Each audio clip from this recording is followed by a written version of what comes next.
Hello जी, राम राम, जय संतोषी माता। और ये बुधवार का ब्लॉग है और यहाँ पे मैं दोपहर के लिए बना रही हूँ दाल, मिक्स दाल और चावल बनाऊँगी। और इसके बाद ये गेहूँ है, साफ़ करने के लिए बैठ गई थी क्योंकि आटा मेरा ख़त्म होने लगा है। और इसके बाद दोपहर से इतनी तेज़ बारिश शुरू हो गई, ये देखिए बारिश होने लगी, बहुत तेज़ों से बारिश हुई है। और फिर ये देखिए, और बने रहिएगा वीडियो में, आगे बहुत मौज मस्ती है।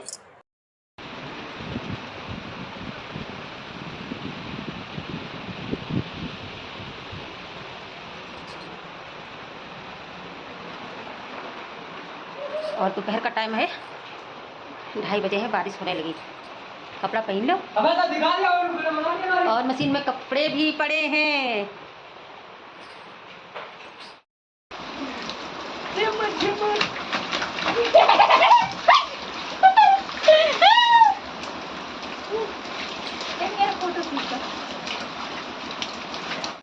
और इसके बाद आ गए हैं छत पे हम भी नहाने के लिए। और काम तो बहुत पड़ा नीचे है, पर नहाने के लिए आ गए। और ये मैं दोबारा से नहा रही हूँ बारिश में। और छत पे ये देखिए, ये भी भगे हैं नीचे। और अब हम झाड़ू लगा देते हैं, साफ़ कर देते हैं, क्योंकि जो पत्तियाँ वत्तियाँ हैं वो गिर जाती हैं टूट के, तो फिर वहाँ पे बंद हो जाता है, पानी निकलना भी नहीं हो पाता है। तो यहाँ पे हमने नहाने के साथ साथ मैंने यहाँ पे छत पे सफाई भी की है। और ये देखिए, ये कितनी गंदी हरकतें ये कर रहा है। और इसको ना नहाने में और लोट पोट के नहा रहा है। और मैं कम से कम आधा घंटा तक मैं यहाँ पे साफ़ सफाई की हूँ, साथ में नहाती गई हूँ। वो बहुत अच्छा लग रहा था। और किस किस ने इस मौसम में बरसात के मौसम में नहाया है बताइएगा। और ऐसे ही झाड़ू लगाती जा रही थी, नहाती जा रही थी, यही कर रही थी, बहुत अच्छा लग रहा था। खुशी एक ऐसी होती है कि मन बहुत खुश हो जाता है, बचपना आ जाता है ना। तो बस बचपन को याद करती हूँ कि जब भी बारिश होती थी तो हम सब नहाने के लिए आ जाते थे। और एक एक दो दो घंटा हम लोग बरसात में नहाते थे। और बाद को छींक आती थी तो मम्मी की मार भी पड़ती थी साथ में। और फैंस में सो गई थी। और जब मैं छत पे से नहा कर आई हूँ, फिर इसके बाद मैंने सारे जितने मशीन में कपड़े थे वो मैंने सारे धुले हैं। उसके बाद किचन साफ़ किया और झाड़ू लगाया, पोछा फिर से लगाया, क्योंकि बारिश होने के बाद बहुत गंदा लगता है। फिर इसके बाद मुझे ना एकदम से इतना फीवर जैसा मालूम हुआ, फिर मैं सो गई, सर में दर्द भी हो रहा था। फिर बेटे ने चाय और दवा दी, तब जाके मैं उठी हूँ। और अभी बस जस्ट उठी और थोड़े से बाल मैंने सिर्फ लगाया। और बस अब मैं आपको बताती हूँ कि मेरे हस्बैंड जी क्या लाए हैं। और ये देखिए, सोने का भाव है, सोने के आप इस समय समझ लीजिए सोना है, इतना इसका हाई फाई रेट है। काफ़ी दिन से बच्चे खाने को कह रहे थे और यही मौसम में मिलता है। तो गैस करना कि क्या चीज़ है। और क्योंकि हर जगह ये पाई नहीं जाती है, ऐसे ही बहुत कम जगहों पे पाई जाती है, जैसे पहाड़ों क्षेत्र में, जंगली क्षेत्र में पाई जाती है। आप अंदाज़ा जो खाते हैं, जो जिन्हें मिलता है ना, वो उन्हें पता चल गया होगा कि किस चीज़ की बात कर रही हूँ। और इतना इसका रेट हाई फाई है, वो भी मैं आपको बता देती हूँ। इसकी रेट जो हाई फाई है बिल्कुल सोने के बराबर, यानी कि अगर वही रेट में अगर मैं सुनार के यहाँ बाली लेने जाऊँ तो समझ लीजिए सोना मिल जाएगा, इतना इसका हाई रेट है। और काफ़ी दिन से बच्चे कह रहे थे और मैं सोच रही थी, मेरे हस्बैंड सोच रहे थे कि थोड़ा सा रेट इसका गिर जाए।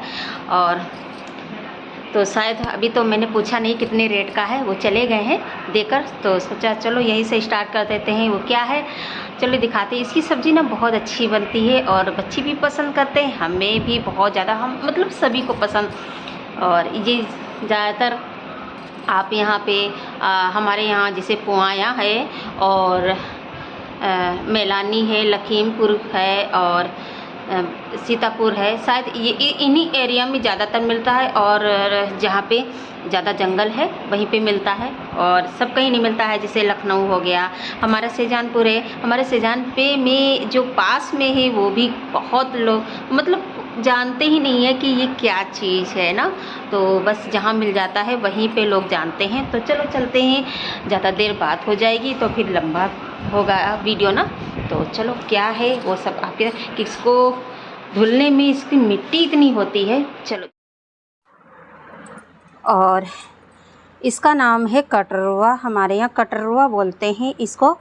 और बहुत जगह है इसके अलग अलग नाम है, हमें इतना नहीं पता है, पर ये ना मैं बचपन से खाती चली आ रही हूँ। और ये मतलब 250 ग्राम तक की है और अंदाज़ा लगा सकते हैं कि ये 500 रुपये तक की मिला होगा, यानी कि इसका रेट है 2000 रुपया किलो। आप यकीन नहीं मानेंगे, 2000 रुपया किलो। सबसे महंगी सब्ज़ी है जो कि सभी को बहुत ज़्यादा पसंद आती है ये सब्ज़ी, और सभी की फेवरेट सब्ज़ी है, जो कि ये मौसमी सब्ज़ी है जो इन्हीं दिनों में ये सब्ज़ियां मिलती हैं। बरसात के दिनों से शुरुआत हो जाती है, जून से लेकर जुलाई तक की, मई जून जुलाई 2-3 शायद महीना मिलते हैं। पर जो जितना ये पुराना होता चला जाएगा उतनी ही ये बेकार, मतलब इसकी सब्ज़ी लगने लगेगी, ये बेकार। फिर भी लोग इसको ख़रीदते, इतनी मतलब टाइट हो जाती है, फिर भी लोग इसे ख़रीदते हैं और इसे पसंद करते हैं। तो ये काफ़ी दिनों से हम लोग सोच रहे थे मिल जाए, पर काफ़ी इसका रेट हाई फाई था। अभी तक तो पता नहीं इसका रेट अब कितना हुआ होगा, फिर भी हमें नहीं पता है। जब मेरे हस्बैंड आएंगे तभी उनसे पूछेंगे कि कितना का लाए हैं, पर ये 250 ग्राम है। तो आप अंदर, और आपको दिखाते, ये मैंने भिगोने के लिए रख दिया था, 1 से 2 मिनट भीगने के लिए रख दिया था। और आप देख सकते हैं इतनी मतलब मुलायम है और सॉफ्ट है, इसीलिए हल्के हल्के हाथों से मैं इसको निकाल रही हूँ मिट्टी को, और आपको दिखाते हैं। और ये मिट्टी मैं गमले में डाल दूँगी, इसकी मिट्टी ना बहुत अच्छी होती है। और तो ये मैं मिट्टी गमले में, और बहुत ज़्यादा मिट्टी निकलती है, आपको दिखाएंगे कि कितनी मिट्टी निकलती है। और सारे ही निकाल के नीचे रख लेंगे, क्योंकि इसमें काफ़ी मिट्टी है। ये देखिए कितनी काली मिट्टी है। ये लोग क्या करते हैं, इसकी खुदाई तो खोद के मेहनत से निकालते तो हैं, पर इसकी वज़न करने के लिए और भी मिट्टी गीली करके इसमें मिला देते हैं, और एक एक गोली में मिट्टी बहुत ज़्यादा हो जाती है, लग जाती है, तब ये बेचने आते हैं। पर इसके टेस्ट के चक्कर में ये नहीं सोचता इंसान कि कितना महंगा है कितना क्या है, बस इसी टेस्ट चाहिए, और अच्छा खाने में लगती है इसकी सब्ज़ी, सभी को पसंद है, तो इसी वजह से। और फ़िलहाल इसको अब हम बनाने की प्रोसेस चालू कर दिया है। कैसे बनाती हूँ वो सब आपके साथ शेयर करूँगी। और हाँ, बीच बीच में क्लिप मेरी कट गई थी वो, तो ये देखिए मिट्टी में गमले में डाल आई हूँ, और इसके बाद मैं इसे साफ़ करूँगी। पहले मिट्टी को निकाल दूँगी, फिर इसके बाद इसको चाकू से खुरचना पड़ेगा, ताकि जो इसकी मिट्टी बहुत ही ज़्यादा सख्त हो गई है उसको चाकू से निकालना पड़ेगा। तो इसी टाइम लगता है निकालने में। और देखना, ये देखिए वाइट कलर के निकल रहे हैं, इसके अंदर का गूदा भी होता है, और ये बिल्कुल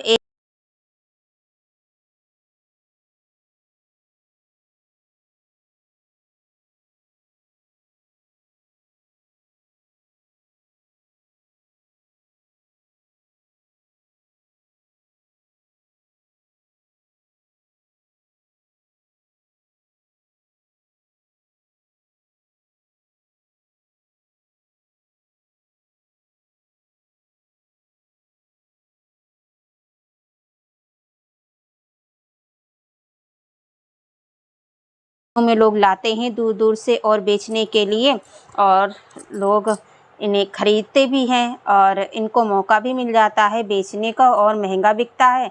तो इसी वजह से, और भी इनका इसी मौसम में इन लोगों का खूब अच्छी सी जो है कमाई भी हो जाती है। और यहाँ पे मैंने इसके बाद प्रोसेस ना, मैंने कट हो गया था, नहीं दिखा पाए, तो यहाँ पे उबलने के लिए रख दिया, और छोटे छोटे टुकड़ों में मैंने किया था, और कम से कम 3 से 4 सीटी मैंने। और हाँ, आपको मैंने सब्ज़ी नहीं दिखाई, तो इसके लिए सॉरी। वैसे ही प्रोसेस है